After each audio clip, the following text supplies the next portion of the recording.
테슬라만 좋은 증시 같습니다. 여전히 큰 변동성 장세에 차별화 장세가 이어지고 있는데요. 변동성과 차별화 장세가 심하면 매수 심리가 저조해진다고 말씀을 드렸죠. 그리고 어떠한 종목 하나가 좋다고 하면 매수 쏠림 현상이 일어난다고 말씀을 드렸습니다. 테슬라의 쏠림 현상이 일어난 건데요. 증시가 좋아야 그나마 며칠 걸릴 수 있는 상승을 실적 발표하고 하루 만에 다 끌어올렸습니다. 오를 때는 이게 잡주인가 싶기도 하더라고요. 기술적 분석으로도 차트 리스트들이 좋아할 만한 차트는 아니거든요. 갭상과 갭하락이 난무하고 이렇게 쭉쭉 끌어올리고 쭉쭉 끌어내리고 이번에 있었던 상승도 그렇고요. 정상적인 상승이라고 말하기는 어려운 부분이 있습니다. 그리고 우리는 정상적인 상승이 아니라는 것을 단번에 알 수 있는 건 이런 큰 움직임은 일반 투자자들의 매수로는 나올 수가 없고 무조건 기관들의 손이 닿아야 만들어질 수 있기 때문입니다. 지난번 상승에서 이런 비정상적인 상승은 대가를 치른다고 말씀을 드린 적이 있는데 기억하시나요? 이후 대가를 치르는 하락을 했었습니다. 더 지켜는 봐야 하는데 이번에는 다를 수 있고 더 상승을 할 수도 있다는 부분들이 보이거든요. 뒤에 이야기 해보도록 하겠고요. 테슬라 실적 이야기 먼저 하고 가겠습니다. 테슬라 실적 이야기를 해보면 주가가 올라갔으니 그럭저럭 잘 나왔다고 해야 할 것 같은데요. 보시면 매출은 별로고요. 지난 영상에서 마진율, 테슬라 모델 2 기대하지 않은 부분에서 실적이 잘 나오는 것, 그리고 제일 중요한 코걸이 귀걸이인 긍정적 해석을 기대할 수 있는 부분이라고 말씀을 드렸는데 기대했던 부분들이 나오면서 주가 상승이 있었습니다. 마진율 이야기 나왔고요. 에너지 부분에서의 나쁘지 않은 실적, 이것까지는 현실적으로 주가가 올라갈 만하다 볼 수 있었는데 주가가 올라가니 멀리 보던 미래를 끌고 와서 이야기해주는 부분들이 있었습니다. 긍정적인 해석이라고 볼 수는 있는 거죠. 지난 테슬라 이벤트에서 실망적이었다고 했던 부분들이 이제는 좋은 꿈을 꾸게 해준다고, 희망을 갖게 해준다고 이야기가 나오고 있으니까요. 다른 자동차 기업들 보시면 꾸준히 실적을 내면서 갑니다. 가끔 디자인이나 가격이나 때가 잘 맞아서 서프라이즈 성과를 내기도 하지만 실적이 들쑥날쑥하면서 평균적 실적을 내면서 갑니다. 그게 자동차 기업입니다. 그래서 자동차 판매량에 집중하면 테슬라는 자동차 회사일 뿐이기 때문에 크게 집중하지 말라고 했던 겁니다. 실적에서 기대할 만한 부분은 아니었고요. FSD는 2025년에 출시가 되고 아시는 것과 같이 보다 더 업그레이드가 돼서 출시가 되는데 저도 기대가 됩니다. 세상을 바꿀 수 있는 부분이고 제가 제일 기대하는 것 중에 하나거든요. 근데 미리 조심스러운 건 문제점이 발견될 수도 있고 그 외 노이즈들이 발생할 수 있단 말이죠. 세상을 바꾼 일을 하는데 노이즈가 왜 발생하지 않겠습니까? 발생하지 않길 바라지만 한 번은 그 시간표를 지내야 하지 않을까 합니다. 테슬라 이벤트에 있었던 부분들인데 그때는 시큰둥하다가 주가가 상승하니까 갑자기 꿈을 꾸게 해준다고 이야기가 나오더라고요. 이 역시도 이번 실적에서는 기대할 만한 부분은 아니었습니다. 이렇게 말하니 제가 테슬라를 싫어한다고 오해를 하실까 걱정이긴 하네요. 저는 종목과 사랑에 빠지지 않거든요. 그리고 기업의 실적이나 향방은 깊게 기업 분석을 한다고 해서 나오는 게 아니고 사랑에 빠지게만 만듭니다. 실적 이후에 주가가 상승하든 하락하든 끼워 맞추는 해석들의 패턴이 거의 비슷하기도 합니다. 지금 당장 앞에 보이는 테슬라가 상승할 수 있었던 부분만 말씀을 드리면 마진율과 생각지 못한 곳에서의 좋은 실적으로 보시면 되겠습니다. 그리고 모든 게 좋게 해석된 부분도 큰 몫을 했다고 할 수 있겠고요.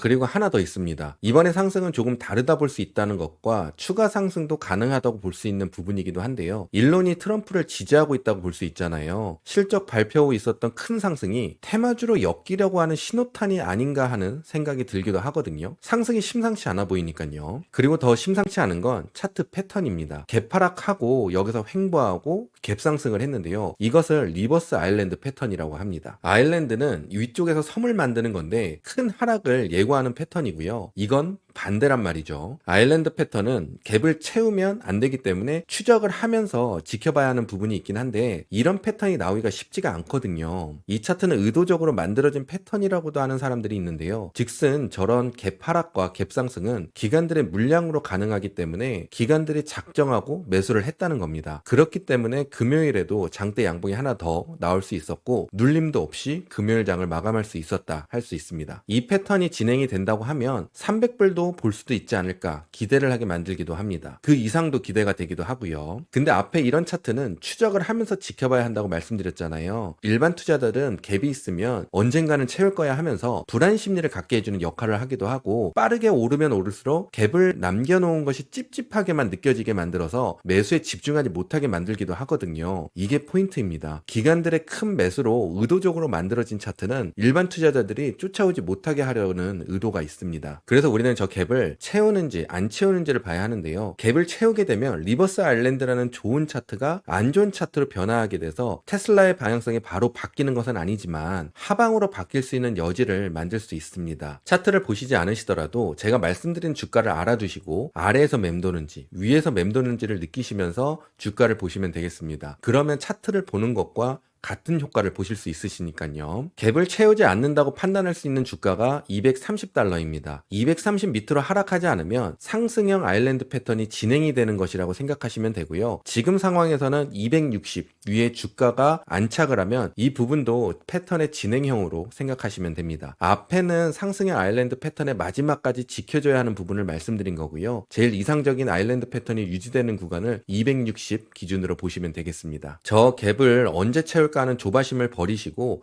주가로만 확인하시면 되겠습니다. 새로운 구독자분들을 위해서 다시 말씀드리면 주가는 박스로 움직입니다. 박스 안에서 상승과 하락은 횡보고요. 박스를 위나 아래로 이동시켜야 상승이다, 하락이다 라고 하는 건데요. 이미 몇 주 전부터 테슬라 박스를 알려드렸죠. 박스 상단이 265였습니다. 지금은 268 구간이고요. 단기적으로 지금 들어와 있는 매수 물량이 빠져나가지 않는 게 중요하니 260 밑으로 하락하지 않는지만 지켜보시면 되겠습니다. 추가적 상승을 보는 게 하나 또 있습니다. 이건 아마 몇 달 됐을 건데요. 테슬라와 코스트코와 차트가 비슷하다고 말씀을 드린 적이 있는데요. 큰 차트로 볼 때 수렴을 하는 게 비슷하고 코스트코는 수렴을 깨고 올라가면서 큰 발산이 있었습니다. 테슬라도 수렴하고 밖으로 올라온 상황입니다. 그리고 제가 추세선을 넘는다고 바로 상승이 아니라고 열심히 알려드렸습니다. 추세선을 넘으면 중요한 게 전고점이라고 말씀을 드렸죠. 코스트코를 보면 전고점을 지켜주면서 상승을 이어갔습니다. 테슬라로 돌아와서 보면 추세를 넘은 적은 있었고 전고점 맞고 하락했죠. 이번에 다시 전고점을 도전하러 가고 있습니다. 그 구간이 265, 270입니다. 그래서 265를 잘 지키는지 보시라고 말씀을 드린 겁니다. 여러 가지 의미를 가지고 있는 자리가 되거든요. 이 차트가 유지가 되면 호재들이 흘러나올 수 있고 악재가 가려지기도 합니다. 그게 차트의 힘이거든요. 하지만 제일 중요한 건 증시입니다. 기본적으로 미국 경제가 좋아야 증시가 좋은 거거든요. 그래서 순서가 증시가 1번, 차트가 2번, 바로바로 나오는 기업 뉴스가 3번, 기업 분석이 4번. 저는 이렇게 순서를 둡니다. 다행히 미국 경제는 괜찮을 거라고 볼 수 있거든요. 그 이유가 대선입니다. 지금 공화당이든 민주당이든 대선을 위해서 천문학적 돈을 쏟아붓고 있거든요. 사람들을 고용하고 전단지도 만들고 광고 플랫폼도 섭외를 해야 하고요. 뭐 여러 가지로 돈을 써야 합니다. 그게 다 경제 활성화이거든요. 어디서는 경기를 부양하는 정도로 봐도 될 정도라고 말을 하기도 합니다. 그래서 경제가 당장 문제가 생길 것으로 예상하기는 어렵겠죠. 그리고 ISM 지표입니다. 금리 인하를 하면 2달 정도, 늦으면 3달 정도에서는 개선이 되는 지표가 나오거든요. 50 이상이면 미국 제조업 확장이고 50 미만이면 경기 위축으로 보는데 이게 확장 국면으로 들어서고 있다는 지표를 기대할 수 있는 상황입니다. 그러면 역시 경제가 당장 문제가 생길 것으로 예상하기 어렵겠죠. 하나 걱정이 되는 건 있습니다. 지정학적 리스크, 전쟁, 이란과 이스라엘 문제가 있는데 이 부분은 뭐 딱히 이렇다 저렇다 할 수 없으니 큰일 없기를 바라보겠습니다. 이 부분만 아니라면 중간에 노이즈들은 낄 수 있지만 그럭저럭 괜찮게 흘러가지 않을까 생각이 들거든요. 오늘은 테슬라 이야기의 메인이니 말씀드린 패턴이 이어져서 큰 상승이 나오길 기대해 보겠습니다. 저도 계속 추적해서 알려드리겠고요. 그럼 저는 다음 영상으로 찾아뵙겠습니다. 감사합니다.